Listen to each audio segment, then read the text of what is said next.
We provide you the platform to turn your dreams into reality. Give wings to your aspirations with KR Mangalam University. शास्त्रों के मुताबिक ये समय कलयुग है और भगवान श्री कृष्ण ने कलयुग को लेकर कई भविष्यवाणियां की हैं। इनमें से एक भविष्यवाणी पति पत्नी के संबंधों को लेकर भी थी।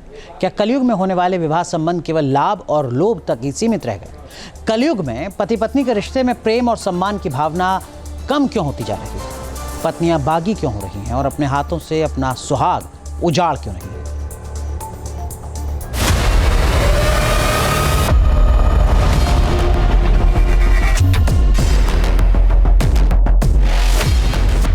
मुंबई से 70 किलोमीटर दूर नाला सोपारा के एक घर से विजय चौहान गायब हो गया था। विजय यहां अपनी पत्नी गुड़िया उर्फ चमन देवी के साथ रहता था। कुछ दिन बाद उसकी पत्नी भी लापता हो जाती है। लापता शख्स कोई भाई को शक होता है। एक रोज वो अपने भाई के घर पहुंचता है, जहां उसकी नजर घर में लगी नई टाइल्स पर पड़ती है। इसकी खुदाई के बाद जो राज सामने आता है वो रिश्ते और भरोसे के कत्ल की गवाही देता है।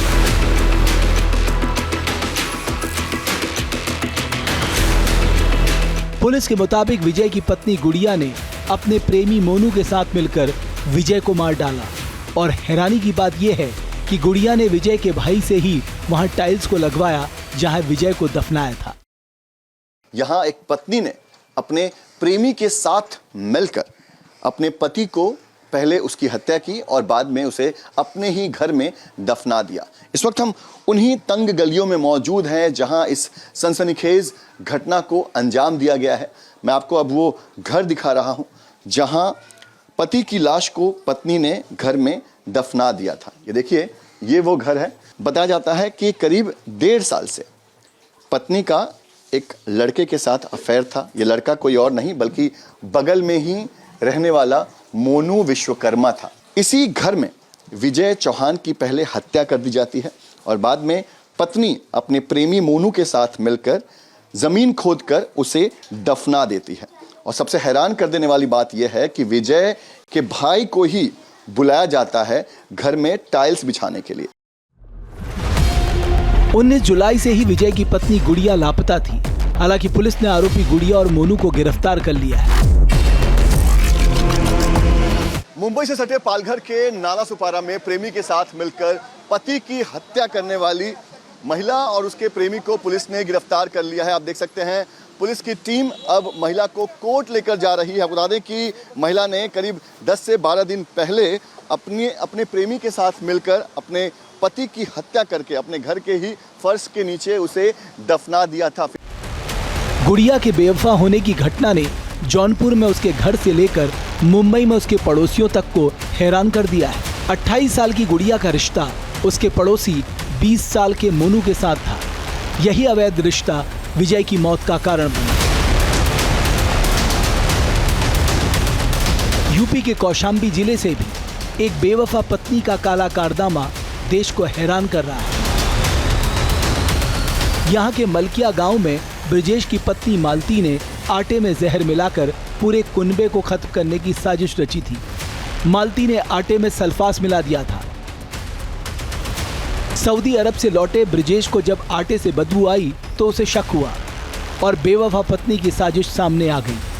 बताया जा रहा है कि पारिवारिक विवाद के बाद मालती ने अपने भाई और पिता के साथ मिलकर ये साजिश रची।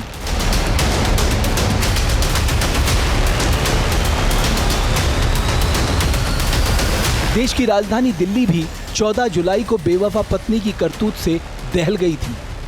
दिल्ली के उत्तम नगर में सुष्मिता ने अपने देवर के साथ मिलकर पति करण देव की हत्या कर दी।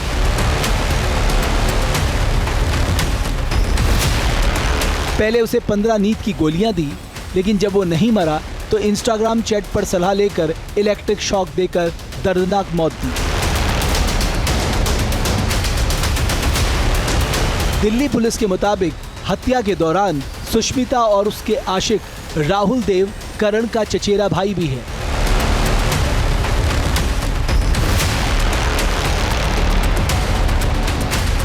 जिसमें राहुल ने लिखा, अगर कुछ समझ नहीं आ रहा है तो दे दो शॉक और क्या। इस मर्डर केस में हत्या को दुर्घटना दिखाने की कोशिश की गई और पोस्टमार्टम रोकने का प्रयास भी हुआ। लेकिन मृतक के भाई को गलती से राहुल का फोन मिल गया, जिसमें पूरी हत्या की चैट रिकॉर्ड थी। पुलिस ने दोनों को गिरफ्तार कर लिया और जांच में सामने आया कि हत्या के पीछे प्रेम प्रसंग और संपत्ति पर कब्जे की साजिश थी। जहां भक्ति है हर शब्द में, कथाओं में छुपे हैं दिव्य रहस्य और ज्योतिष देता है जीवन को दिशा। धर्म से जुड़ी हर बातों को जानने के लिए हमारे चैनल स्तुति को सब्सक्राइब करें। चैनल पर जाने के लिए इस लिंक पर क्लिक करें।